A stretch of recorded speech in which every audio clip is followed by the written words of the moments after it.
ہو کبھی درپیش جو کوئی مسئلہ، پوچھ لیں حاضر ہوں ہم ان کی بارگاہ۔ الحمدللہ رب العالمین والصلاة والسلام علی خاتم النبیین اما بعد فاعوذ باللہ من الشیطان الرجیم بسم اللہ الرحمن الرحیم والصلاة والسلام علیک یا رسول اللہ وعلی آلک و اصحابک یا حبیب اللہ والصلاة والسلام علیک یا نبی اللہ وعلی آلک و اصحابک یا نور اللہ۔ مدنی چینل کے ناظرین، پروگرام دارالفتاح اہل سنت میں آپ کو خوش آمدید کہتے ہیں۔ اللہ رب العالمین ہم سب کو دین اسلام کے احکامات سیکھ کر سمجھ کر ان پر عمل پیرا ہونے کی توفیق عطا فرمائے۔ ہمارے پیارے نبی صلی اللہ تعالی علیہ وآلہ وسلم کا فرمان عظمت علی شان، ان اول الناس بی یوم القیامہ اکثرہم علیہ صلاۃ، قیامت کے دن میرے سب سے زیادہ قریب ترین وہ ہوگا جو مجھ پر کثرت سے درود پڑھتا ہوگا۔ صلو علی الحبیب صلی اللہ تعالی علی محمد صلی اللہ علیہ وآلہ وسلم، صلاۃ و سلام علیک یا رسول اللہ۔ ناظرین کرام، اس پروگرام میں آپ کے سوالات بطور خاص ہم شامل کریں گے۔ آپ نمبر اسکرین پر ملاحظہ فرما رہے ہیں، ان نمبرز پر اپنے سوالات بھیج سکتے ہیں، ایس ایم ایس بھی کر سکتے ہیں۔ ہماری کوشش ہوگی اسی پروگرام میں جو سوالات موصول ہوں ان کے جوابات آپ تک پہنچائیں۔ آج کے ہمارے مہمان مفتی محمد حسان رضا عطاری صاحب، ان کو بھی خوش آمدید کہتے ہیں۔ جزاک اللہ۔ کیسے مزاج گرام نے؟ الحمدللہ رب العالمین، ماشاء اللہ۔ ہمارے پاس کچھ ویڈیو سوالات ہیں تو پہلے ہم ان کو شامل کریں گے۔ مفتی صاحب، جیسے کہ یہ ہمارے پاس فر والا کوٹ ہے، اس کی ٹوپی بھی آتی ہے، اس میں نماز پڑھنا جائز ہے؟ جواب ارشاد فرما دیں۔ جی، کوٹ ہے اور اس کی ٹوپی بھی آتی ہے، اور آپ نے بھی جو پہنا ہوا ہے اس کی بھی میرے خیال ٹوپی، تو کیا کہتے ہیں اس حوالے سے؟ الحمدللہ رب العالمین والصلاة والسلام علی سید الانبیاء والمرسلین، اما بعد، بسم اللہ الرحمن الرحیم۔ یہ کوٹ پہن کر نماز پڑھنے میں کوئی حرج نہیں ہے۔ اسی طرح اگر اس کے ساتھ ٹوپی جوائنٹ ہے، ملی ہوئی ہے، تو بھی اسے پہن کے نماز پڑھ سکتے ہیں۔ اور اگر جوائنٹ نہیں ہے، کیونکہ یہ فر والے کوٹ جو آتے ہیں اس میں عام طور پہ جو ٹوپی ہوتی ہے وہ الگ بھی ہو جاتی ہے، اور اسے دوبارہ لگایا بھی جا سکتا ہے، جوڑا بھی جا سکتا ہے، اس کے ساتھ جوائنٹ کیا جا سکتا ہے۔ تو دونوں صورتوں میں اس میں نماز پڑھنے میں کوئی حرج نہیں ہے، نماز اس میں پڑھی جا سکتی ہے۔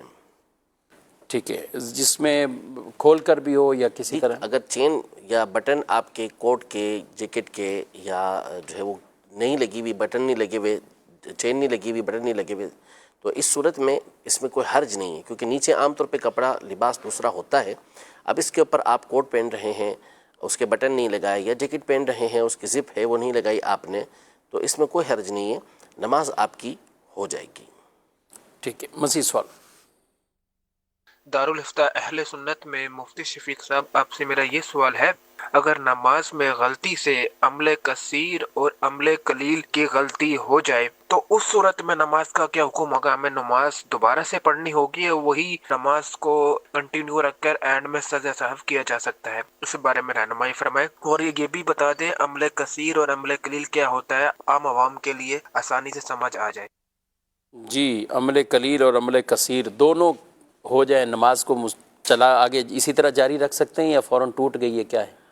عمل کثیر، پہلے عمل قلیل اور عمل کثیر کی تعریف سمجھ لیں کہ عمل کثیر ایسے عمل کو، ایسے کام کو بولتے ہیں کہ نماز کے اندر ایسا کام کرنا کہ جو نماز کی اصلاح کے لیے نہ ہو، نماز کو بچانے کے لیے نہ ہو، صحیح کرنے کے لیے نہ ہو، اور اس انداز میں وہ کام کیا جائے کہ دور سے دیکھنے والا جسے معلوم نہیں ہے کہ آپ نماز کے اندر ہیں، وہ یہ سمجھے کہ آپ نماز میں نہیں ہیں، یعنی اسے پتہ نہیں ہے کہ آپ نماز پڑھ رہے ہیں، اور اس نے آپ کو دیکھا اور آپ کوئی ایسا کام کر رہے ہیں کہ اسے دیکھ کے لگا کہ یہ بندہ نماز میں تو ایسا کام نہیں کر سکتا، تو ایسے عمل کو عمل کثیر کہتے ہیں۔ مثال کے طور پر آپ نماز پڑھتے ہوئے اپنے موبائل کو دیکھ رہے ہیں اور اس کو آپ نے اس انداز میں استعمال کر کے آف کیا یا اپنی جیب کے اندر رکھ لیا آپ نے، تو اب یہ کیسا عمل ہے کہ سامنے والا دیکھ کر کہے گا کہ یہ بندہ نماز کے اندر نہیں ہے، اور یہ کوئی ایسا عمل بھی نہیں کہ جس کے ذریعے سے آپ کی نماز درست ہوتی ہو، نماز کی اصلاح ہوتی ہو، تو ایسے عمل کو عمل کثیر کہا جاتا ہے کہ دیکھنے والا جسے معلوم نہیں کہ آپ نماز میں ہیں،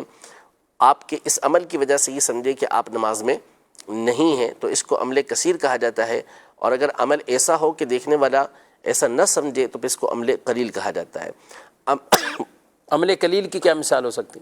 عمل قلیل کی مثال کے طور پر ایک بار ہاتھ اٹھا کے خارج کر لیا، ایک ہاتھ سے آپ نے اپنے امامے کو صحیح کیا، دونوں ہاتھ سے ہی صحیح کیا مثال کے طور پر، لیکن آپ نے معمولی سا اس کا استعمال کیا. جیسے مثال کے طور پر ایک مشہور و معروف مسئلہ عام طور پہ پیش آتا ہے کہ بعض لوگ کھڑے ہوتے ہیں اور کھڑے ہو کر اپنے قمیص یعنی رکوع سے جب کھڑے ہوتے ہیں تو اپنی قمیص کو صحیح کرتے ہیں. تو اب یہ قمیص صحیح کرنے کے دونوں طریقے ہو سکتے ہیں. ایک تو ہلکا سا معمولی سا اس کو جھٹکا دے دیا جس کی وجہ سے وہ صحیح ہو گیا، تو پھر اس صورت میں یہ عمل قلیل ہو جائے گا. اور وہ ویسے ہاتھ اپنی جگہ سے کہیں جاتے بھی نہیں عام طور پہ. اور بعض لوگ ہوتے ہیں وہ پورے اہتمام کے ساتھ جو ہے اس کو قمیص کو صحیح کر رہے ہوتے ہیں کہ دیکھنے والا سمجھے پتہ نہیں یہ نماز پڑھ رہا ہے یا نہیں پڑھ رہا. تو ایسے عمل کو عمل کثیر یہ کہا جاتا ہے. عمل کثیر جیسے ہی آپ کریں گے آپ کی نماز فاسد ہو جائے گی، نماز ٹوٹ جائے گی. اب اسے کنٹینیو رکھ ہی نہیں سکتے، دوبارہ سے اس کو نماز پڑھنا ہوگی کیونکہ اب آپ نماز کے اندر ہے ہی نہیں.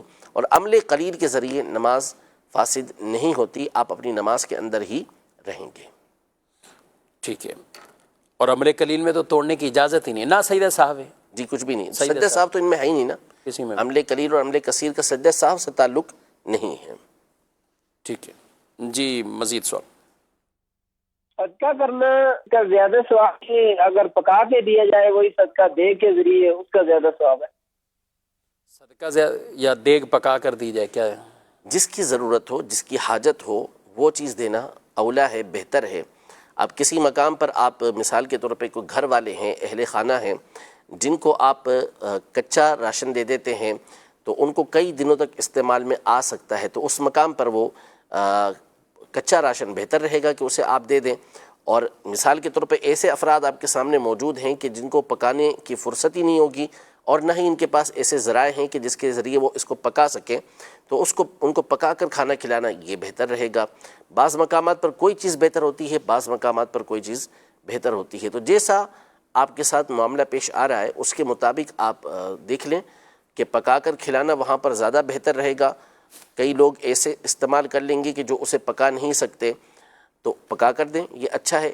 اور اگر آپ یہ سمجھتے ہیں کہ آپ اس کو سادہ راشن دے دیں گے تو اس کے ذریعے سے ان کو زیادہ فائدہ ہوگا، تو وہ ان کو آپ کچا راشن دے دیں تاکہ وہ ایک عرصے تک اس کو استعمال کر سکیں. صحیح. یعنی جس عمل کی جتنی ضرورت حاجت ہو اس کا خیال رکھنا چاہیے. اچھا بعض اوقات یہی کھانے کے حوالے سے کچھ کا ذہن ہوتا ہے کہ صرف کھانے کی چیز ہی میں دوں. اچھا اب ضرورت تو مختلف بھی ہو سکتی ہے، کبھی دوائی کی ضرورت ہو سکتی ہے، کبھی کچھ اور، تو اس میں کیا کرنا چاہیے؟ دیکھیں حدیث پاک میں تو جو بہترین عمل آیا ہے ان میں سے ایک عمل جو ہے وہ کھانا کھلانا بھی ہے، کہ کھانا کھلانا افضل کام ہے، اچھا کام ہے. لیکن ظاہر ہے کہ جس کا پیٹ بھرا ہوا ہے، جس کو اس کی حاجت نہیں ہے، ضرورت نہیں ہے، تو اس کو کھلانا بھی ثواب کا کام ہوگا، لیکن وہاں پہ کوئی حاجت اس بات کی نہیں ہے، فائدہ اس بات کا نہیں ہے. اب وہاں اس کو ضرورت دوائی کی ہے، وہاں اس کو ضرورت کپڑوں کی ہے، کسی اور چیز کی اسے ضرورت ہے، تو اس ضرورت کو پورا کرنا بہتر ہے. اور اس کے لیے سب سے جو بہتر طریقہ کار ہے وہ ہے کہ آپ رقم کی صورت میں، کرنسی کی صورت میں اسے دے دیں تاکہ اس کی جو ضرورت ہے وہ اس کے ذریعے سے پورا کر سکے. اب آپ اسے اٹھا کے راشن لا کے دے دیں یا پکا ہوا کھانا لا کے دے دیں، اس کھانا کھا کے فارغ ہو چکے ہیں، پیٹ بھرا ہوا ہے، ان کو ضرورت ہی نہیں اسی چیز کی. آپ انہیں لا کے ان کو کپڑے دے دیے. اب بیچارے کے پاس کپڑے پہلے سے موجود ہیں، بہت سارے موجود ہیں، کچے سوٹ موجود ہیں، سلوانے کے لیے پیسے ہی نہیں ہیں، تو وہ سوٹ کا کرے گا کیا؟ اسی طرح کوئی اور چیز کی اس کو حاجت ہے، تو سب سے بہتر ذریعہ یہ ہے آج کے دور میں کہ آپ اسے کرنسی دے دیں جس کے ذریعے سے وہ اپنی جو حاجت چاہے پورا کر لے. ہاں بعض اوقات ایسا ہوتا ہے کہ سامنے والے ایسے افراد ہوتے ہیں کہ جن کو رقم ہاتھ میں دے تو وہ اسے ضائع کر دیتے ہیں. ان کی حاجت جو آپ کو معلوم ہو جائے کہ کیا کس چیز کی ان کو ضرورت ہے، تو پھر ان کی اس حاجت کو اس رقم کے ذریعے سے آپ پورا کر دیں. تو تھوڑا سا آپ اپنا ذہن اس طرف لگائیں گے، فارمولیٹی پوری نہیں کریں گے بلکہ مقصد صدقہ کو آپ پورا کریں گے، تو آپ کے سامنے راستے کھلتے چلے جائیں گے. آپ کو خود معلوم ہو جائے گا کہ آپ کو یہاں کس انداز میں خرچ کرنا چاہیے. ٹھیک ہے. یعنی لوگوں کی حاجات کو اپنے سامنے پیش نظر رکھیں اور وہ مقدم ہونی چاہیے. اچھا کچھ ایسا ہوتا ہے کہ ان کی دکان ہی خود ایسی ہوتی ہے نا، جیسے کپڑے کی دکان ہے جی، تو اب وہ کپڑا ہی زکوٰۃ میں نکالنا چاہ رہے ہوتے ہیں. اب ان میں بھی کئی لوگ پوچھ رہے ہوتے ہیں، بعض اوقات چھانٹی کر لیتے ہیں کہ یہ 2 سال ہو گیا یہ نہیں نکلا، 1 سال ہو گیا نہیں. اب یہ کپڑا اس کی ویلیو کیا لگائی جائے گی، اور یہ کپڑا ہی دے سکتے ہیں، کیا کہتے ہیں؟ دیکھیں ایک چیز ہے صدقہ ہو جانا، زکوٰۃ کا ادا ہو جانا. ٹھیک ہے. تو زکوٰۃ میں کوئی ضروری نہیں ہے کہ آپ رقم ہی دیں، آپ سونا چاندی ہی دیں، یا آپ کھانے پینے کی کوئی چیز دیں، بلکہ ہر وہ چیز کی جس کی ویلیو ہے وہ آپ زکوٰۃ کے اندر ادا کر سکتے ہیں. رقم بھی دے سکتے ہیں، سونا چاندی بھی دے سکتے ہیں، ساز و سامان بھی دے سکتے ہیں، کپڑے بھی دے سکتے ہیں. تو اب آپ کپڑے اگر دیتے ہیں اور مستحق تک وہ پہنچ جاتے ہیں تو جتنے کہ وہ کپڑے مارکیٹ کے اندر ان کی ویلیو ہے اس وقت کرنٹ ویلیو، اس کے حساب سے آپ کی زکوٰۃ ادا ہو جائے گی. آپ کے اوپر 1 لاکھ روپے کی زکوٰۃ بنتی تھی اور آپ نے 1 لاکھ روپے کی جو رقم کے کپڑے تھے وہ آپ نے مستحق کو دے دیے، آپ کی زکوٰۃ ادا ہو جائے گی. لیکن زکوٰۃ کے مقاصد کو پیش نظر رکھنا چاہیے. زکوٰۃ کے مقاصد میں سے ایک مقصد یہ ہے کہ بندے کے دل سے مال کی محبت نکلے. اب آپ وہ مال نکال رہے ہیں کہ جو ویسے ہی آپ کے کسی کام کا نہیں ہے، اس کو نکالنا ہی ہے، والے کے کام آ جائے گا، لیکن آپ کا مقصد جو ہے وہ ایک تو فرض کی ادائیگی تو بھلے ٹھیک ہے آپ کی، لیکن جو اصل مقصد تھا وہ یہ تھا کہ دل سے مال کی محبت نکلے. اب یہاں تو ایک طرح سے زکوٰۃ کی ادائیگی کے ساتھ ساتھ آپ کی ایک چیز سے جان بھی چھوٹ رہی ہے، ایسا نہیں ہونا چاہیے. دوسرا زکوٰۃ کے مقاصد میں سے یہ ہے کہ حاجت مندوں کی حاجت پوری ہو. اب آپ بہت سارا کپڑا ایسے افراد کو دے دیں کہ جن کو اس کی حاجت ہے ہی نہیں، تو زکوٰۃ بھلے آپ کی ادا ہو جائے گی لیکن ظاہر ہے کہ جو مقصد زکوٰۃ تھا وہ پورا نہیں ہوگا. جی مزید سوال. 2 بھائی ہیں اور ان کے 2 بیٹے، ایک کی بیٹی ہے اور دوسرے کا بیٹا ہے، اور جس کا بیٹا ہے نا اس نے اپنی دادی کا دودھ پیا تھا، کیا وہ ایک دوسرے کے ساتھ رشتہ کر سکتے ہیں؟ جی کسی پوتے نے اپنی دادی کا دودھ پیا ہے تو اب اپنے چچا زاد بہن سے اب اس صورت میں نکاح نہیں ہو سکتا، اس لیے کہ یہ جو لڑکا ہے جس نے اپنی دادی کا دودھ پیا، یہ اس لڑکی کا جو اس کے چچا کی بیٹی ہے اس کا رضائی چچا بن چکا ہے، رضائی اعتبار سے اس کا چچا ہے. اور جس طرح نسب کے چچا سے نکاح حرام ہوتا ہے، اسی طرح جو دودھ کے رشتے کے ذریعے چچا بنتا ہے اس سے بھی نکاح حرام ہوتا ہے. تو اب ان دونوں کا آپس میں نکاح نہیں ہو سکتا. یہ نکاح ایسے ہی حرام ہے جیسا کہ سگے چچا اور بھتیجی کا نکاح کرنا یہ حرام ہے. کچھ SMS بھی ہے، ان کو بھی شامل کرتے ہیں. کیا موبائل سے قرآنی آیات مبارکہ یہ ڈیلیٹ کرنا قیامت کی نشانی ہے؟ ان قیامت کی نشانیوں میں بعض روایتوں کے اندر ایسا ہے تو صحیح کہ قرآن کو اٹھا لیا جائے گا، لیکن اس کا مطلب یہ نہیں ہے کہ اس کو اس سے ڈیلیٹ کرنا یا کسی جگہ پہ لکھی ہوئی ہے تو اس کو مٹا دینا، یہ نہیں ہے، بلکہ وہ دلوں سے اٹھا لیا جائے گا، دلوں سے یکدم اسے اٹھا دیا جائے گا. وہ ایک الگ معاملہ ہے. تو ہرگز ایسا نہیں ہے کہ موبائل کے اندر جو آیات آئی ہوں یا احادیث طیبہ آئی ہوں تو ان کو مٹانا کوئی منع ہو جائے، ان کو ڈیلیٹ کرنا کوئی منع ہو جائے، ایسا نہیں ہے. اسے مٹایا جا سکتا ہے، اسے ڈیلیٹ کیا جا سکتا ہے، اس میں کوئی حرج نہیں ہے. یہ ایسا تو نہیں کچھ لوگ اس کو جان بوجھ کر اس طرح کی باتیں پھیلاتے ہوں کہ لوگوں کے موبائل وہ ڈر جاتے ہوں کہ قرآن کی کوئی بات آگے بھیجنی بھی نہیں ہے ورنہ ڈیلیٹ ہو جائے گی. اچھا کچھ لوگ کہتے بھی ہیں کہ وہ ڈیلیٹ کریں گے تو اس پہ ہمیں اوپر کوئی گناہ تو نہیں ہے. تو یعنی کوئی ایسی سازش کہ جس کے تحت لوگ آگے قرآن اور حدیث کی بات فارورڈ ہی نہ کریں، یعنی ڈرایا جا رہا ہو. کیا کہتے ہیں؟ اصل میں دیکھیں سوشل میڈیا ہے، ملٹی ہینڈڈ ایک چیز ہے جس کے ذریعے سے پتہ ہی نہیں چلتا کہ پیچھے کون کیا کر رہا ہے. یعنی طرح طرح کی اس میں سازشیں بھی ہوتی ہیں اور بدتمیزیاں بھی ہوتی ہیں، بد تہذیبیاں بھی ہوتی ہیں، اور کیا سے کیا معاملات اس کے اندر چل رہے ہوتے ہیں. ایک عالمی جنگل ہے جہاں پر جو ہے وہ ہر طرح کا معاملہ چل رہا ہوتا ہے. تو کوئی بعید نہیں ہے کہ یہ باتیں اس نیت سے بھی چلائی جاتی ہوں، اس سازش کے تحت بھی چلائی جاتی ہوں. پاسبلٹی ہے اس کے اندر. کیا اسلامی بہن بالوں کا ڈیزائن بنا سکتی؟ بالکل بنا سکتی ہے، جبکہ وہ خلاف شرع نہ ہو. ایسا ڈیزائن نہ ہو کہ جس میں مردوں سے مشابہت ہو رہی ہو، یا ایسی عورتوں کے ساتھ وہ ڈیزائن خاص نہ ہو کہ جو فاسقات فاجرات کہلاتی ہیں، بری عورتیں کہلاتی ہیں. ان کے طرز پر اگر وہ ڈیزائن بنایا تو پھر وہ غلط ہوگا. ورنہ اگر اچھے خوبصورت ڈیزائن بناتی ہے اور اس سے مقصود بالخصوص اپنے شوہر کو راضی کرنا ہے تو اس پر تو ثواب بھی ملے گا. لیکن اس کے لیے ان قیودات کا خیال رکھنا ہوگا. لازمی مطلب اگر جیسے بعض اوقات یعنی جو سوالات آتے ہیں دارالفتا میں کہ سامنے سے بال اتنے رکھنا کہ وہ صرف آنکھوں تک رہیں، وہ اتنا رہیں، یہ ناجائز ہے، اب یہ نہ جائے. کیونکہ یہ اس میں بالوں کو کندھوں سے اوپر کرنا لازم آئے گا، چھوٹے کرنا لازم آئے گا، تو کہیں سے بھی بال اتنے چھوٹے کرنا کہ وہ کندھوں سے اوپر ہو جائیں، یہ عورت کے لیے جائز نہیں ہے، یعنی ایسا ڈیزائن تو بنا ہی نہیں سکتے، یہ تو ناجائز ہی ہوگا نا. خلاف شرع ہو گیا. ٹھیک ہے، یعنی بال کندھوں سے نیچے ہیں اور فاسقہ عورتوں کی مشابہت نہیں ہے. اب نیچے سے کچھ ایسی کٹنگ کروانا وہ ایک الگ بات ہے. ٹھیک ہے، مزید سوال. میرا نام سلمان ہے. میرا مفتی صاحب سے سوال ہے کہ اگر جیکٹ پہنی ہو اور اس کی زپ کھلی ہو تو کیا نماز ہو جائے گی؟ جیکٹ پہنی ہے، زپ کھلی ہے، جی جی بالکل ہو جائے گی، اس میں کوئی حرج نہیں ہے. اور اگر زپ لگا کر بھی پڑھتے ہیں تو اس میں کوئی حرج نہیں ہے، زپ لگا کر نماز پڑھ سکتے ہیں.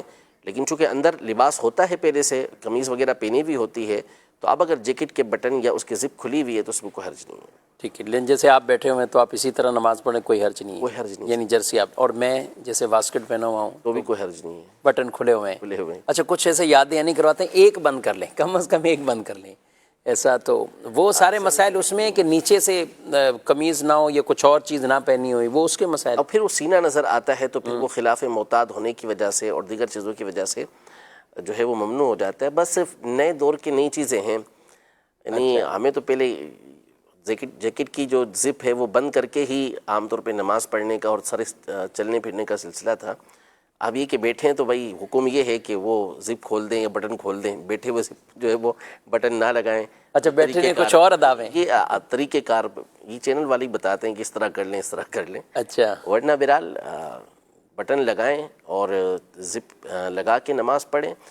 جیکٹ کا جو اصل مقصد ہوتا ہے وہ تو ظاہر ہے کہ سردی سے بچنا ہوتا ہے، اور اگر شو ہے جو ہے وہ اپنے آپ کو اچھا دکھانا ہے تو پھر ایک الگ میٹر ہو جائے گا. لیکن ظاہر ہے کہ جب آپ سردی کے لیے پہنیں گے اس کو، اب یہاں تو اتنی زیادہ نہیں ہے اسٹوڈیو کے اندر، ہاں تو اسی بھی چل رہا ہے. جی جب آپ باہر پہنیں گے تو اب مقصد اصل تو سردی سے بچنا ہے نا، تو جہاں وہ مقصد ہو تو پھر اس کو آپ بند کر لیں. ٹھیک ہے. اچھا، نارمل یعنی جیسے آدمی آپ پہننے کی ایک عادت ہے کہ وہ کوئی ہر وقت بٹن نہیں لگاتا، تو اس میں کوئی حرج نہیں ہے، کوئی حرج والی بھی بات نہیں ہے. کچھ ایس ایم ایس بھی ہیں اور کافی تعداد میں ایس ایم ایس بھی آ رہے ہیں، دیگر سوالات بھی ہیں، ان کو بھی. لفظ نعلین مبارک نبی کریم صلی اللہ علیہ وآلہ وسلم کے مبارک نعلین شریف کے لیے استعمال ہوتا ہے، تو اور بھی کہیں استعمال ہو سکتا ہے؟ اس کو دیکھیں، بعض چیزیں ہوتی ہیں کہ جو نبی پاک صلی اللہ تعالیٰ علیہ وآلہ وسلم کے ساتھ خاص ہوتی ہیں، یعنی وہ معروف ہوتی ہیں کہ نبی پاک صلی اللہ علیہ وسلم کے ساتھ کی جاتی ہیں، دوسروں کے لیے عام طور پہ وہ استعمال نہیں ہوتا.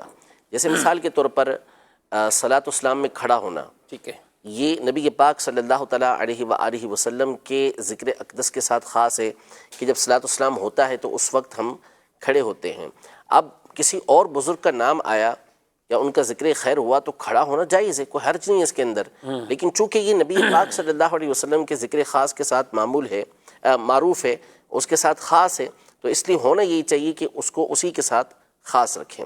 ورنہ اگر کوئی تعظیم کے ساتھ کھڑا ہوتا ہے تو اس میں اس کو منع، اس کے اوپر کوئی حرام و ناجائز کا حکم نہیں لگایا جا سکتا. اسی طرح انگوٹھی چومنا کہ نبی پاک صلی اللہ تعالیٰ علیہ وآلہ وسلم کا مبارک نام نامی آتا ہے تو اہل سنت کا معمول ہے کہ وہ اپنے انگوٹھوں کو چومتے ہیں. اب اسی طرح اگر کسی اور مقدس ہستی کا نام آتا ہے تو اس پر انگوٹھے چومنا اگرچہ جائز ہے، لیکن چونکہ یہ نبی پاک صلی اللہ علیہ وسلم کے ساتھ ایک چیز خاص ہو چکی ہے تو پھر وہیں اسے رہنے دیا جائے، یہی آداب میں سے ہے. اسی طرح بعض اشعار ہوتے ہیں، اعلیٰ حضرت امام اہل سنت رحمۃ اللہ تعالیٰ علیہ اس بات کو پسند نہیں کرتے تھے کہ جو نبی پاک صلی اللہ علیہ وسلم کے ساتھ شعر مشہور ہو چکا ہے اسے کسی اور کے لیے استعمال کیا جائے. یہ امام اہل سنت رحمۃ اللہ تعالیٰ علیہ کا طریقہ کار ملک العلماء ظفر الدین بہاری رحمۃ اللہ تعالیٰ علیہ نے حیات اعلیٰ حضرت میں ذکر فرمایا ہے. تو اب یہ نالین پاک کو دیکھ لیا جائے. اگر تو اس میں عرف یہی ہے کہ نبی پاک صلی اللہ علیہ وسلم کے ساتھ خاص ہیں تو پھر وہیں پر اسے استعمال ہونا چاہیے. اگرچہ کہ کسی اور بزرگ ہستی کے جو نالین ہوں ان کو اگر کوئی مبارک کہتا ہے تو اس میں کوئی حرج نہیں ہے، لیکن اگر خاص اسی کے ساتھ ہیں تو پھر خاص وہیں پر رہنے دیا جائے. کیونکہ بعض صورتیں ہوتی ہیں کہ جو خاص نہیں ہوتی تو پھر اس میں نسبت کرتے ہوئے کہہ دیا جاتا ہے کہ یہ فلاں کے نالے پاک ہیں یا فلاں کے چپل مبارک ہیں، جوتی مبارک ہے، اس طرح یہ کہہ دیا جاتا ہے۔ تو جو چیزیں یہ عرف، یہ اصول اور قاعدہ میں نے آپ کے سامنے بیان کر دیا ہے کہ جو چیزیں نبی پاک صلی اللہ علیہ وسلم کے ساتھ خاص ہو جائے تو پھر وہاں پر ان کو نبی پاک صلی اللہ علیہ وسلم کے ساتھ ہی خاص رہنے دینا چاہیے، اگرچہ کہ دوسروں میں اس کا استعمال جائز بھی ہوتا ہو تو بھی وہ نبی پاک صلی اللہ علیہ وسلم کے لیے ہی استعمال ہونا چاہیے۔ ٹھیک۔ اسلامی بہن سجدے میں دونوں پاؤں سیدھی طرف نکالتے ہیں، پھر سجدہ تو 7 ہڈیوں پر نہ ہوا، کیا کہیں؟ پاؤں پر ہو گیا نا، ان کے پاؤں کی ہڈیاں وہ اس کے اندر شامل ہو جائیں گی، اور ان کو اس بات کا حکم ہے کہ یہ تو مراسیل ابی داؤد کی اور سنن بیہقی کی حدیث ہے کہ ان کو زمین سے چپک کر جو ہے وہ سمٹ کر سجدہ کرنے کا حکم دیا گیا ہے۔ صحیح، تو انہوں نے اسی انداز ان کا یہی شمار سجدہ ہوگا کرنا ہے۔ جی ان کا یہی شمار ہوگا۔ جی مزید سوال۔ سوال یہ ہے کہ والد صاحب کی وراثت میں جو زمینیں وغیرہ ہوتی ہیں ان میں تو بہن کا حصہ ہوتا ہے، جو رہائشی مکان ہے جس میں والد صاحب رہ رہے ہوتے ہیں ان میں بیٹوں کو حصہ دیا جاتا ہے، تو کیا بیٹیوں کو بھی حصہ ملے گا؟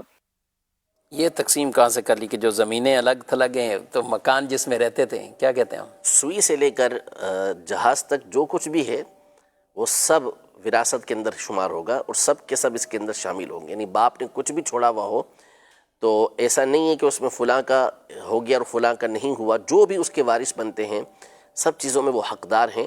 تو ایسا کچھ نہیں ہے کہ زمینوں میں تو بیٹیوں کو حصہ دے دیا اور گھر کے اندر حصہ نہیں دیا۔ جب وہ مورث نے چھوڑا ہے، جس کا انتقال ہوا ہے، اور اس میں حصہ بہنوں کا بھی بنتا ہے، بھائیوں کا بھی بنتا ہے، تو ان کو دینا پڑے گا۔ ہاں، وہ پھر ایک الگ میٹر ہے کہ وہ کس انداز میں تقسیم کاری کرتے ہیں، کہ بعض اوقات مثال کے طور پر گھر کی جو ویلیو ہوتی ہے اس کے مطابق وہ ان کو زمینیں دے دیتے ہیں، یا رقم ان کو اتنی دے دیتے ہیں کیونکہ ان کے لیے گھر خالی کرنا یہ مشکل ہوتا ہے، اس کو بیچنا مشکل ہوتا ہے، تو اس لیے وہ جتنی رقم اس کی بنتی ہے، جتنی مالیت اس کی بنتی ہے، اتنی یہ اس کو دوسرے ذرائع سے دے دیتے ہیں، تو پھر اس کی صورت ہو سکتی ہے، یہ جائز ہو سکتا ہے۔ اس میں تو حق چلا گیا نا۔ اب یہاں تو یہ ہوتا ہے نا کہ وہ بول بول کر تھک جائے، اس کو اپنے بچوں کی شادیاں کرنی، اپنے علاج کے لیے وہ پریشان ہو رہی ہے، تو یہ کہہ رہے ہیں کہ ہمارے پاس چونکہ اور رہنے کی جگہ نہیں ہے اس لیے تم صبر کرو۔ وہ تو پھر دینا پڑے گا، وہ ایک الگ میٹر ہے۔ شروع میں عام طور پہ تو یہی لے کر جی سوئی سے لے کے جہاز تک میں سب کے سب یہ برابر ہیں، سب کو دینا پڑے گا، یعنی سامان جو بھلے استعمال کا تھا وہ بھی مال وراثت ہی ہے۔ بالکل۔ ٹھیک ہے جی مزید۔ مفتی صاحب کی بارگاہ میں میرا سوال ہے، مفتی صاحب عورت نماز کے اندر سینے تک ہاتھ اٹھائے گی یا کندھوں تک نا؟ کیونکہ بعض روایت کے اندر سینے کا بھی آیا ہے کہ بھئی سینے پہ ہاتھ اٹھائے گی، سینے تک ہاتھ اٹھائے گی عورت، تو مختار قول کیا ہے؟ برائے کرم ارشاد فرما دیں۔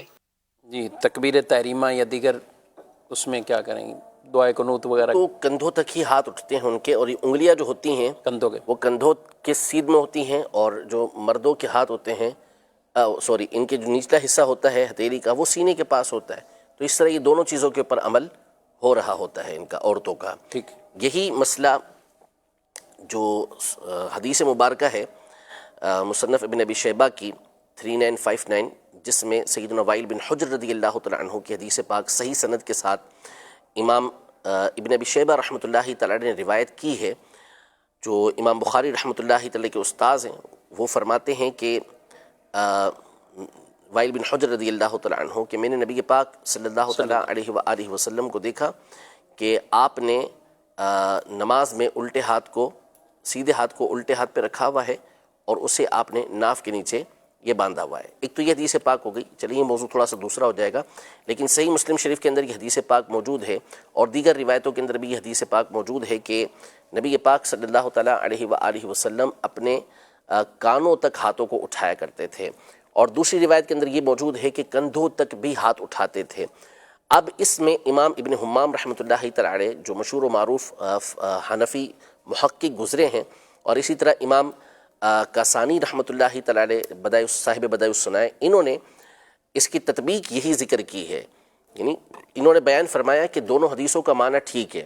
نبی پاک صلی اللہ علیہ وسلم کے لیے جہاں یہ بیان ہوا کہ آپ علیہ الصلوۃ والسلام کانوں کی لو تک ہاتھ اٹھاتے تھے، وہ بالکل حدیث پاک ٹھیک ہے، صحیح مسلم شریف کے اندر موجود ہے، اور جہاں کندھوں کی سیدھ میں ہاتھ اٹھانا ہے اس کا مطلب یہ ہے کہ ہاتھوں کا جو ابتدائی حصہ ہے وہ کندھوں کی سیدھ میں رہتا تھا، اور جو آخری حصہ ہے انگلیوں کا اور انگوٹھوں کا یہ کانوں کی سیدھ کے اندر رہا کرتا تھا. تو یوں دونوں کی دونوں حدیثوں کے اوپر عمل ہو جاتا ہے کہ نبی پاک صلی اللہ علیہ وسلم کے ہاتھ مبارک کندھے تک بھی رہے اور وہ نچلا حصہ رہا، اور کانوں تک بھی رہے اور وہ اوپر والا حصہ یہ رہا. یہ ایک جواب فقہائے احناف کی طرف سے دیا گیا دونوں حدیثوں کو پیش نظر رکھتے ہوئے.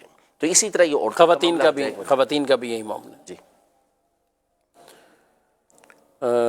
بغیر وضو قرآن پاک کیا چھونے کی کوئی صورت ہے، یا بغیر وضو پڑھ سکتے ہیں، اور چھونے کی کیا صورت ہے؟ چھونے کی شرعاً اجازت نہیں ہے، البتہ اگر کوئی حائل ایسا ہو کہ جو اس کے جسم سے جدا ہے، یعنی کوئی رومال ایسا لے لیا کہ جو اس کے تابع نہیں ہے، یعنی جیسے مثال کے طور پہ آستین ہے، تو اب یہ تو اس کے جسم کے تابع ہے، اس کے جسم کے ساتھ ہے، تو اس کے ذریعے سے آپ قرآن پاک کو نہیں پکڑ سکتے. لیکن رومال ہے مثال کے طور پر، اس کے ذریعے سے کوئی بے وضو شخص ہے یا جس پہ غسل فرض ہوا ہے اور وہ چاہتا ہے کہ میں قرآن پاک کو پکڑوں، تو اس رومال کے ذریعے سے وہ قرآن مجید فرقان حمید کو اٹھا سکتا ہے، کیونکہ اب وہ براہ راست قرآن پاک کو چھونے والا نہیں ہوگا، بلکہ ایک ایسی چیز کے ذریعے سے قرآن پاک کو چھو رہا ہے جو اس کے جسم کے تابع نہیں ہے، الگ سے ایک چیز ہے، دونوں کے درمیان وہ حائل بن رہی ہے. تو یہ اس طرح سے چھونا جائز ہوگا. لیکن بہرحال یہ بہت رسکی کام ہے، اور عام طور پہ یعنی جب پڑھنا بھی ہے بالخصوص احتیاط مشکل ہو جاتی ہے. تو اس لیے اگر کوئی واقعی ایسی مجبوری نہیں ہے کہ جس میں مشکل ترین آپ کے لیے کام ہو رہا ہے وضو کرنا، تو پھر آپ وضو کر کے ہی قرآن مجید فرقان حمید کو ہاتھ لگائیں، ورنہ اس کے اس انداز میں اس کو ہاتھ نہ لگائیں. ہاں بعض اوقات ایسا ہوتا ہے کہ ایسی جگہ پہ قرآن مجید فرقان حمید رکھا ہوا ہے کہ اسے اٹھا کے ادب کی جگہ پہ فوری طور پہ رکھنا ہے اور اس وقت وضو نہیں ہے، اب اپنے رومال وغیرہ کے ذریعے اس کو اٹھا کے رکھنا چاہتے ہیں تو ٹھیک ہے، اسے رکھ سکتے ہیں. ٹھیک ہے. کچھ اگر بڑی چادر لے لیتے ہیں، یعنی ایک رومال ہے جس میں تو پھر بھی کوئی نہ کوئی چانس ہوتے ہیں، اگر چادر ہو الگ سے ہو تابع بھی نہ ہو جی تو اس سے پھر اوراق وغیرہ بھی آگے پلٹ تو سکتے ہیں، اس میں مسئلہ نہیں ہے، لیکن وہی نا کہ بہت مشکل کام ہے، احتیاط یعنی اس کی پوری رکھنا. جی مزید سوال. مفتی صاحب سے مجھے یہ پوچھنا ہے کہ اگر کچھ رقم کہیں سے روڈ پہ پڑی ہوئی ملتی ہے تو اس کے لیے کیا حکم ہے، اب اس کا کیا کیا جائے، اس کا ذرا تفصیل سے جواب بتا دیں. جی کچھ رقم ملی ہے، اول تو یہ حکم ہے کہ اگر آپ کو اس بات کا یعنی اس لیے اٹھاتے ہیں کہ اس کے مالک تک پہنچا دیں گے تو اٹھانا اچھا ہے، اسے اٹھا لیں، بالخصوص جب کہ اس کو ضائع ہونے کا اندیشہ ہو تو پھر اٹھانا یہ موقع ہو جاتا ہے کہ اس کو اٹھانا چاہیے. اور جب آپ نے اس نیت سے اٹھا لیا کہ مالک تک پہنچانا ہے تو اب آپ اس کا اعلان کریں، لوگوں تک تشہیر کریں، مختلف جگہ پر اعلانات کریں کہ کچھ رقم ملی ہے، تو جس صاحب کی ہے وہ نشانی بتا کر ہم سے لے جائیں. اور جب ایک عرصہ گزر جائے کہ اب امید ختم ہو جائے کہ اب تلاش کرنے والا اسے تلاش نہیں کرتا ہوگا، وہ اس سے مایوس ہو چکا ہوگا، تو اس صورت میں جس کو زکوٰۃ لگتی ہے شرعی فقیر اس کو دے دیں، یا کسی مسجد اور مدرسے کے اندر بھی اسے دے سکتے ہیں. اور اگر اس بات کا اندیشہ ہے کہ خود استعمال کر لیں گے تو پھر اٹھانے کی اجازت نہیں ہے. اور نعوذ باللہ اگر اس نیت سے اٹھایا کہ میں اسے خود اپنے استعمال کے اندر لے آؤں گا تو پھر تو اب آپ پر لازم ہو گیا کہ آپ اسے تلاش کریں گے کہ اس کا مالک کون ہے، اور اتنے عرصے تک تلاش کریں گے جب تک کہ وہ اپنے مال سے مایوس نہ ہو جائے کہ اب وہ اسے تلاش نہیں کرتا ہوگا. جب اس بات کا ظن غالب آپ کو ہو جائے تو اب اس رقم کو شرعی فقیر کو دینا لازم ہے، ایسے شخص کو کہ جس کو زکوٰۃ لگتی ہے اس کو وہ رقم آپ دے دیں گے. اور بالفرض ان تمام صورتوں میں مالک واپس آ جاتا ہے اور وہ کہتا ہے کہ بھئی میری رقم تھی، تو پھر آپ کو اپنی طرف سے وہ رقم دینا ہوگی. ہاں اگر جس کو دی ہے آپ نے اس کے پاس وہ رقم موجود ہے تو اس سے پھر آپ بات کر سکتے ہیں کہ اس سے لے کے آپ پھر سے واپس کر دیں. تو اس طرح تو کوئی اٹھائے گا نہیں، بولے گا بعد میں مالک آ گیا اور میں نے صدقہ بھی کر دیا. مشکل کام ہوتا ہے آنا مالک کا مشکل کام ہوتا ہے، اور عام طور پر جو ہے وہ اتنے عرصے کے بعد کوئی واپس آتا نہیں. ہاں اسی لیے کہا کہ جتنی جیسی چیز ہے، جیسا علاقہ ہے، اس اعتبار سے اس کے بارے میں ظن غالب بنے گا. 100 روپیہ کسی امیر علاقے کے اندر گرا ہوا ہے تو ظاہر ہے کہ مالک تھوڑی دیر کے لیے ہی تلاش کرے گا، اس کے بعد تلاش نہیں کرے گا. لیکن اگر کوئی ایسا علاقہ ہے جو 5000 کا نوٹ ہے بالفرض، جی ہاں غریبوں کا علاقہ ہے، 5000 کا نوٹ گر گیا تو ظاہر ہے کہ غریب کے لیے ایک بڑی رقم ہوتی ہے، تو وہ ہو سکتا ہے 2-3-4 دن تک تلاش کرتا رہے، معلومات کرتا رہے، تو وہ تلاش کرے گا اس کو. تو اسی اعتبار سے حکم ہوگا کہ جب تک کہ اس کی مایوسی کے بارے میں ظن غالب نہ ہو جائے کہ اب وہ مایوس ہو چکا ہوگا، اب اسے اس بات کی امید ختم ہو گئی ہوگی کہ اس کی چیز ملے گی، تو اب اس کے بعد آپ صدقہ کر سکیں گے. صحیح ہے. کچھ لوگ کہتے ہیں زمین سے ملا، اللہ کی زمین سے ملا ہے ہمارا. ہاں تو پولیس کو پھر آپ ملیں گے تو پھر آپ بھی اللہ کی زمین سے ملے ہیں تو وہ پھر آپ کو لے کر چلے جائیں گے. یعنی یہ خود بھی تو اللہ کی زمین پہ چل رہا ہے، کل کو ان کی بھی کوئی چیز اٹھا رہے کہ اللہ کی زمین سے ملی ہے مجھے. صحیح ہے. یعنی خود آپس میں یہ نہیں سوچنا کہ ہم اسی طرح یہ چیزیں کچھ خود ہی کہتے ہیں، آدھی مسجد کو دے دیتے ہیں، آدھی خود رکھ لیتے ہیں. تو یہ سارے ٹوٹکے یہ ٹھیک نہیں ہے، اور وہی استعمال جو طریقہ کار شرعی طور پر اس کا بتایا ہے اسی کے حوالے سے یہ کرنا چاہیے. اچھا، چیز نارمل ملے ایک بات یاد آ گئی احسان صاحب. جی جی. نارمل ملے، کبھی کسی کا چشمہ مل گیا، نارمل گھڑی مل گئی، یہ وہ نا لوگ امام مؤذن کو لا کے دیں گے، امام صاحب، مؤذن صاحب کہیں. اور چیز اگر اچھی خاصی ملی ہے تو بس پھر وہ ڈھونڈتا ہی رہتا ہے کوئی، وہ گئی. جی جی. یعنی چیز ہی گئی، اس کو کوئی پوچھ ہی نہیں رہا. اور یہ تو خود ہمارے ساتھ ایک پریکٹیکل بھی خود یوں ہوا کہ عام طور پہ اعلانات کرواتے رہتے ہیں، چشمہ ہے، یہ چھوٹی چھوٹی چیزیں ہوتی ہیں، چابی ہے، یہاں دے دیں. اب ایک کسی کی گھڑی تھی اور بہت مہنگی گھڑی تھی، اس نے بتایا کہ میری گھڑی تقریباً 30,000 پلس کی گھڑی ہے. اچھا. تو اب وہ پہلے تو اتنا نہیں پوچھ رہے تھے کہ بھئی اب ہمیں کسی نے لا کے نہیں دی، پوچھ لیا صاحب مسجد والوں سے. تو میں نے اپنے جو مسجد میں ہیں ان کو کہا کہ آپ کیمرے چیک کرو کہ اگر بیچاروں کی 30,000 پلس کی ہے تو دیکھا جائے. اب وہ کسی بندہ نظر آ گیا کہ یہ فلاں بندہ اٹھا کے لے گئے. ارے یہ آدمی اس نے لا کے دی نہیں، پوچھا نہیں، بات کیوں نہیں. تو خیر اس سے بات تو کرنی تھی. ہمارے ایک نے کہا کہ ٹھیک ہے میں خود جا کے بات کرتا ہوں اس سے کہ بھی ہم نے کیمرے چیک کیے ہیں اور آپ اس میں آئے، آپ نے وضو خانے سے گھڑی اٹھائی ہے. تو وہ اس کے بعد گیا تو اس نے بات کی تو کہا ہاں وہ تو میرے پاس رکھی ہوئی. میں نے کہا کہ آپ لوگ آ ہی جاؤ گے نا ڈھونڈتے ڈھونڈتے. ابے بھائی آپ کے پاس کون آئے؟ نہیں اچھا خاصا آپ وہ کمانے والے آدمی ہو، یعنی جہاں مال تھوڑا بڑا تھا آپ کا دل ہی پھر گیا. چلو آپ کو اتنا اعتماد نہیں ہے کسی پہ ہی آئے تو اب اطلاع تو دو کہ کوئی یہ چیز ڈھونڈتا آئے تو میرے پاس موجود ہے. جی. میں تو کہہ رہے مجھے تو پتا تھا آپ لوگ آ جاؤ گے تو وہ ہیں میرے پاس ہے، یہ لیں. اس سے پہلے وہ بیچارہ جس ٹینشن میں رہا. اور یہ کیا کہیں گے آپ ایسے لوگ، یعنی تھوڑے مال کے لیے تو ہر کوئی ناک سے نہیں کھاتا، سب منہ سے کھاتے ہیں کہ میرے پاس رکھی ہوئی ہے تو آ کے آپ آ ہی جاؤ گے. اگر آپ کی یہ چیز کسی کے پاس اسی طرح ضائع ہوتی تو پھر اس کے بعد آپ بتاتے کہ جو ہے وہ کہ آپ کو کیا کرنا چاہیے تھا، آپ کو کیا کرنا چاہیے تھا. تو بہرحال ایسے شخص کو توبہ کرنی چاہیے. اور واقعی اس نے یعنی نیت سے اٹھا لی. یہ تو خیانت ہی ایک طرح کی نا، واضح خیانت ہے، غصب ہے. یہ تو غصب ہے ایک طرح سے کہ اٹھا کے اس طرح اپنے ساتھ لے جانا اور یہ کہنا کہ جی آپ آ ہی جاؤ گے. تو پھر آپ کی دکان سے بھی کچھ چیزیں لے جاتے ہیں کہ آپ آ ہی جاؤ گے لینے کے لیے. ایسا تو نہیں ہوتا نا. یعنی بالکل واضح طور پر یہ خیانت اور دھوکہ دہی اور غصب والی صورت ہے کہ آ کے لے جاؤ گے. ایسے شخص کو توبہ کرنا ہوگی. جی مزید سوال. سر میرا سوال یہ ہے کہ آج کل سردیاں ہیں نا، بزرگ حضرات جو ہے نیچے جرابیں وغیرہ پہن لیتے ہیں، اوپر جو ہے موزے پہن لیتے ہیں. تو اس کا یعنی وضو کر کے پھر مسح کرنے کا کیا طریقہ ہوگا؟ کیونکہ اس نے نیچے تو جرابیں پہنی ہوئی ہیں، کیا ان کے اوپر مسح ہو جائے گا یا دوبارہ موزے جرابیں اتار کے وضو کرنا پڑے گا؟ برائے مہربانی یہ رہنمائی فرما دیں. مزید. اچھا کچھ سوالات بھی ہیں. جرابیں پہنی ہوئی نیچے تو ہو جائے گا مسح اس میں؟ جرابیں اصل مقصد ہے کہ پانی جو ہے وہ پاؤں تک نہ پہنچے. جب اوپر آپ نے چمڑے کے موزے پہن لیے کہ جس کی وجہ سے پانی اس تک نہیں پہنچ رہا تو اس صورت میں مسح یہ ہو جائے گا. یعنی اس کے لیے پہلے جو موزے پہننے تھے وہ شرائط، وہ پوری شرائط پوری شرائط ضروری ہے کہ موزے ہوں پوری شرائط والے کہ خود سے آپ کے پاؤں پہ جم جاتے ہوں، ٹک جاتے ہوں اور ٹخنوں سے اوپر ہوں اور اسی طرح چلنے میں کھلتے نہ ہوں. اور دیگر شرائط جو ہیں اسی طرح پاؤں دھو کر اسے وضو کر کے کم از کم پاؤں دھو کر اسے پہنا ہو، پھر اس کے بعد آپ نے وضو وغیرہ کیا ہو. تو یہ شرائط جو ہیں وہ پایا جانا یہ ضروری ہے. ٹھیک ہے. بغیر وضو کے قرآن زبانی پڑھ سکتے ہیں؟ جی بالکل پڑھ سکتے ہیں، اس میں کوئی حرج نہیں ہے. بغیر وضو کے قرآن پڑھا جا سکتا ہے.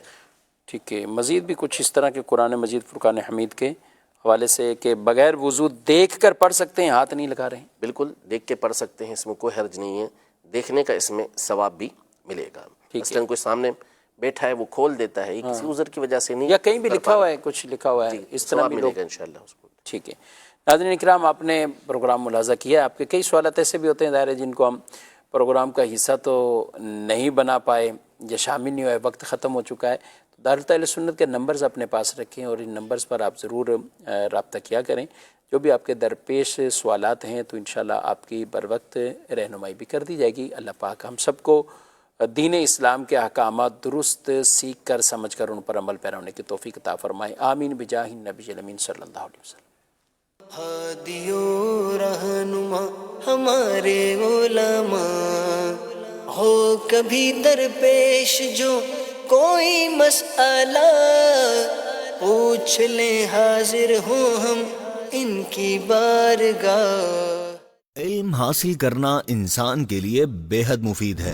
اگر علم نہ ہو تو انسان کو بہت سی مشکلات کا سامنا کرنا پڑ سکتا ہے۔ مدنی چینل کا نیا پروگرام کچھ سیکھیں گے سنت اور آداب اور اشاروں کی زبان بھی۔ پہلا سیگمنٹ ہے ہمارا آئیں اچھی بات سیکھیں۔ والد صاحب کا اپنے اولاد کے حقوق میں سے ایک حق یہ بھی ہے کہ وہ اپنی اولاد کا نام اچھا رکھیں۔ مدنی چینل پیش کر رہا ہے اپنے ناظرین کے لیے ایک زبردست پروگرام۔ آج ہم سائن لینگویج میں سے 4 الفاظ سیکھیں گے، اے بی سی اور یہ ڈی۔ تو پھر دیکھیے پروگرام آئیں کچھ سیکھیں مدنی چینل پر۔ آئیں کچھ سیکھیں، دیکھیے پروگرام آئیں کچھ سیکھیں آج مدینہ منورہ میں رات 6:15 بجے اور پاکستان میں رات 8:15 بجے مدنی چینل پر۔ صلو علی الحبیب صلی اللہ تعالی علی محمد۔ مجھے اپنی اور ساری دنیا کے لوگوں کی اصلاح کی کوشش کرنی ہے انشاءاللہ عز و جل۔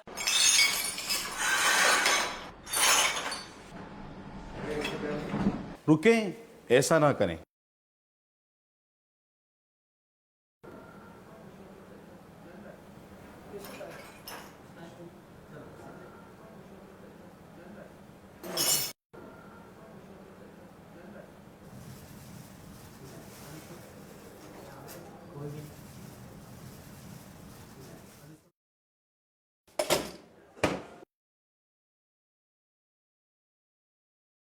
کہیں ایسا نہ ہو آپ اس طرح اگر اس میں شیشے ڈالیں گے تو کوئی جانور زخمی نہ ہو جائے۔ خیال کیجئے اپنوں کا اور جانوروں کا بھی۔ بخاری شریف میں یہ حدیث ہے کہ ابن عباس رضی اللہ عنہ نے کسی اور صحابی سے فرمایا کہ تم کو جنتی عورت دیکھنی ہے؟ تو انہوں نے کہا کیوں نہیں؟ تو وہ دیکھو وہ جو کالی عورت ہے نا تو جنتی ہے۔ اچھا، تو پھر حضرت ابن عباس رضی اللہ تعالیٰ انہوں نے فرمایا کہ یہ خاتون جو ہیں یہ صحابیہ تھی رضی اللہ تعالیٰ عنہ، رنگ ان کا کالا تھا، تو یہ آقا کی بارگاہ میں حاضر ہوئی صلی اللہ علیہ وسلم اور عرض کرنے لگی حضور صلی اللہ علیہ وسلم مجھے مرگی کی بیماری ہے اور جب دورہ پڑتا ہے تو میرا سطر کھل جاتا ہے نا، بے پردگی ہو جاتی ہے، آپ دعا فرما دیں میں ٹھیک ہو جاؤں۔ دیکھیے پروگرام فکر آخرت آج مدینہ منورہ میں رات 6:30 بجے اور پاکستان میں رات 8:30 بجے مدنی چینل پر۔ صلو علی الحبیب صلی اللہ تعالی علی محمد۔ مجھے اپنی اور ساری دنیا کے لوگوں کی اصلاح کی کوشش کرنی ہے انشاءاللہ عز و جل۔ رجب خیر و بھلائی کا مہینہ ہے، جیسا کہ حضرت علامہ یوسف بن عبد الہادی حنبلی رحمۃ اللہ تعالی علیہ فرماتے ہیں کہ رجب کا مہینہ خیر و بھلائی کی کنجی ہے۔ حضرت سیدنا ابو بکر وراق بلخی رحمۃ اللہ تعالی علیہ فرماتے ہیں رجب المرجب عبادت کا یعنی بیج بونے کا مہینہ ہے۔ شعبان المعظم آپ پاش